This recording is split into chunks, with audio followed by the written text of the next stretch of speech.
Halo rekan-rekan, selamat berjumpa kembali dalam channel Live and Run bersama saya Hendrik Martidinata Haryanto dalam kelas pajak.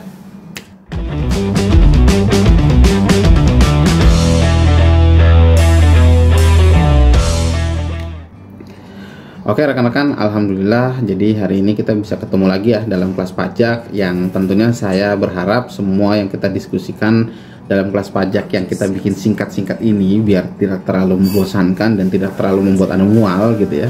Itu bisa menjadi manfaat buat Anda semua, bisa memberikan pencerahan dan tentunya bisa membantu Anda menjalankan kewajiban pajak Anda dengan baik dan benar.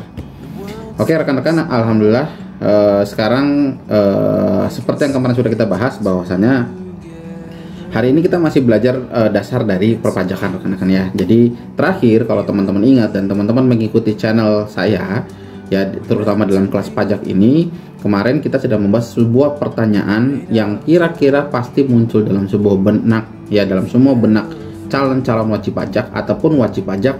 Sebenarnya bagaimana sih tata cara menjalankan kewajiban pajak yang baik dan benar? Nah rekan-rekan, semua kewajiban pajak itu ada tata caranya ya. Semua kewajiban pajak itu ada caranya dan ada strateginya yang harus kita pahami agar perpajakan kita bisa berjalan baik dan benar dan tentunya bisa efisien sesuai rencana dan strategi-strategi kita gitu kan. Nah jadi rekan-rekan, apapun itu masalahnya kita harus punya prinsip-prinsip dasar yang kita patuhi. Prinsip dasar yang pertama yang sudah kita bahas kemarin rekan-rekan yaitu seorang wajib pajak atau taxpayer atau calon-calon taxpayer harus memahami bahwasanya perpajakan itu berdiri didasari oleh aturan pajak. Aturan pajak berbagai macam banyaknya rekan-rekan. Tentunya kita tidak perlu tahu semua gitu ya. Tentunya kita cukup tahu hal-hal prinsip ataupun peraturan-peraturan yang memang berlaku dalam kehidupan Anda ataupun seputaran dengan bisnis Anda. Karena contohnya kalau kita bergerak di bidang jasa ya kita tidak perlu melihat peraturan dalam bidang dagang gitu ya. Ataupun kalau misalkan Anda spesifikasinya misalkan berada di sebuah dagang, misalkan dagang kelapa sawit ya, kita tidak perlu tahu ataupun tidak wajib tahu untuk tahu dagang di bidang kapal misalkan. Yang perlu Anda konsentrasikan tentunya dagang di bidang peraturan pajak untuk perdagangan di bidang kelapa sawit. Nah kurang lebih seperti itu rekan-rekan, walaupun memang saya pahami memahami peraturan pajak itu tidak mudah ya, perlu pemahaman, perlu waktu, dan perlu bimbingan. Nah yang paling gampang caranya bagaimana? Yang paling gampang adalah Anda mempunyai rekan-rekan peraturan orang-orang yang expert dalam peraturan pajak yang bisa Anda jadikan konsultasi, atau mungkin teman-teman, atau mungkin rekan-rekan usaha Anda, atau kolega-kolega yang bisa Anda jadikan teman untuk sharing gitu ya.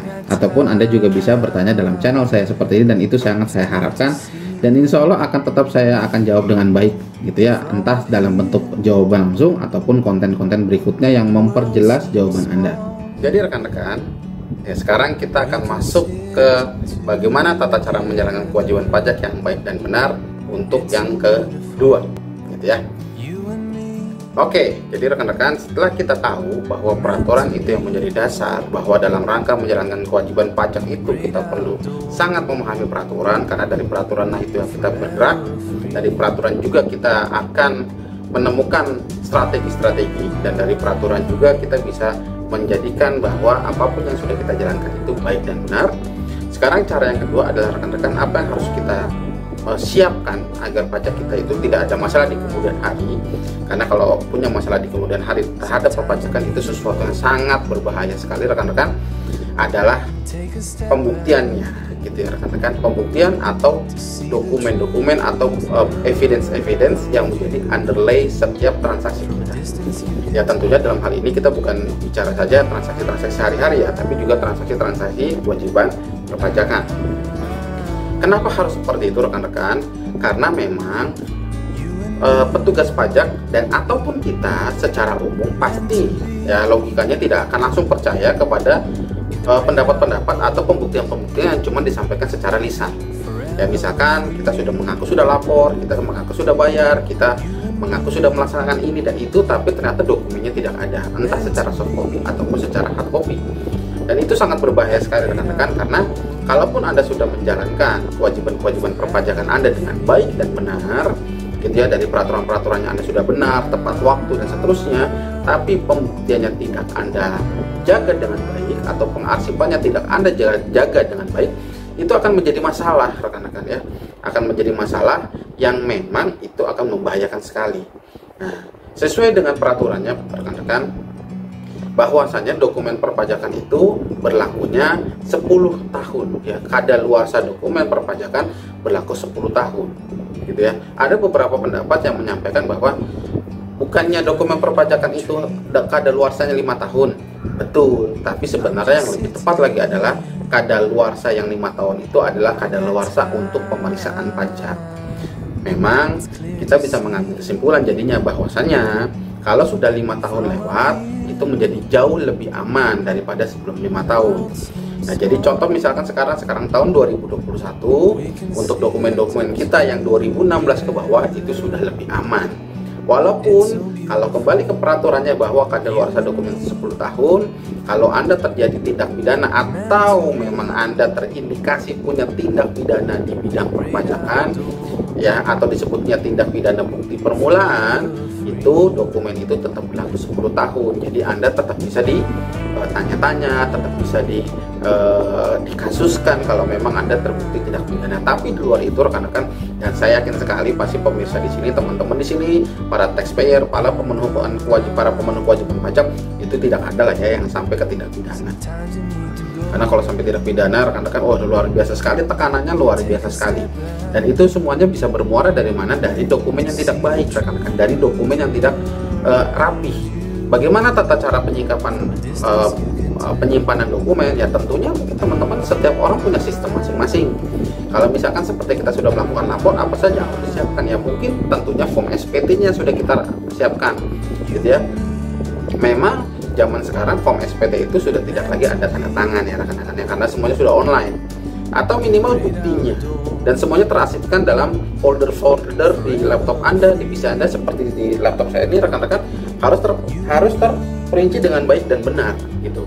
Apalagi misalkan timeline saya dan seterusnya, itu harus terperinci dengan benar.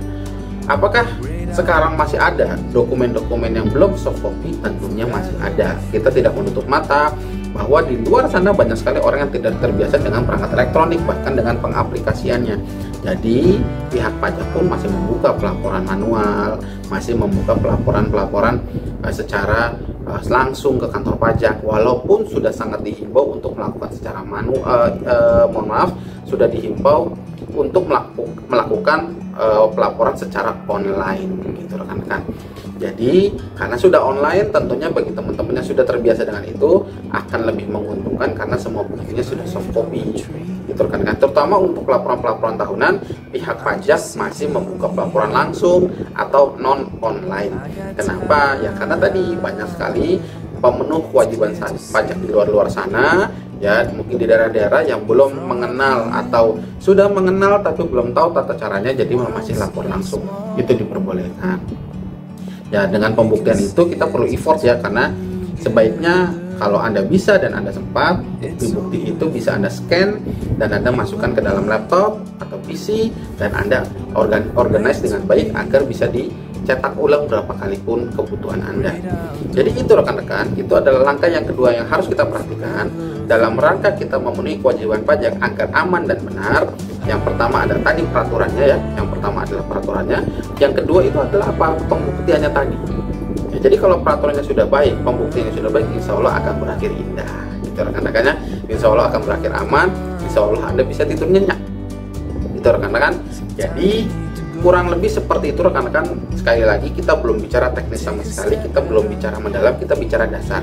Dasar ini harus Anda pahami dengan baik, dasar ini harus Anda sikapi dengan baik, karena kalau dasar ini sudah menjadi masalah, semuanya seterusnya akan menjadi masalah.